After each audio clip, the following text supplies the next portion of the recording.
ស្ដីបងនេះខ្ញុំអត់តន់សម្អាតឲ្យភ្លឹង 100% តែទីទៀតខ្ញុំនឹងសម្អាតឲ្យសឡងពេលខ្ញុំសាកតេស្តកាប់ជូនបងមើលហើយកបិតនេះវាមិនធ្ងន់អីទេវាមកល្មមមកទៅមកត្រាយនេះដៃទៅទីឡានហើយនេះពងឲ្យបងអូនកាប់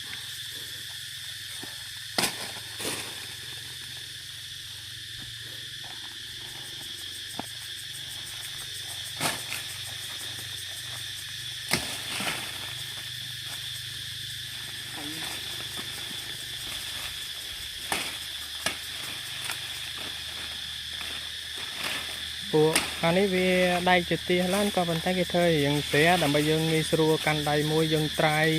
កាប់ប៉ុនកដៃទូជាងកដៃឯងបាននេះទីមកអាមេធ្លាក់មេធ្លាក់ដីមិញកាប់មេរៀងទូចកុំឲ្យថានេះឥឡូវរោមេធំមកហើយក៏ប៉ុន្តែកបិតស្រាងអញ្ចឹងវាមិនអាចថាអូមកកបិតដាច់អីបងអីយ៉ា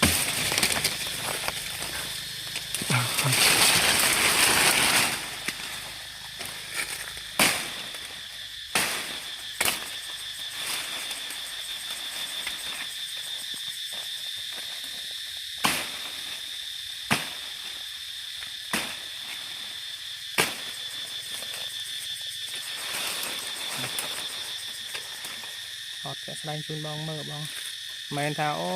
កបិតប៉ិនហ្នឹងអីចង់លេងគល់ថ្នោតគល់ដួងអីទៅប៉ិនហ្នឹងអីអូខេនេះបងកាប់មិនទៅយាខ្លាំងអស់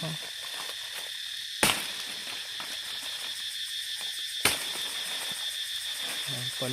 ធំជាងកដៃទៀតអរគុណច្រើនបងលេខទូរស័ព្ទរបស់បងក៏ទុយលេខ18 19អរគុណច្រើនបង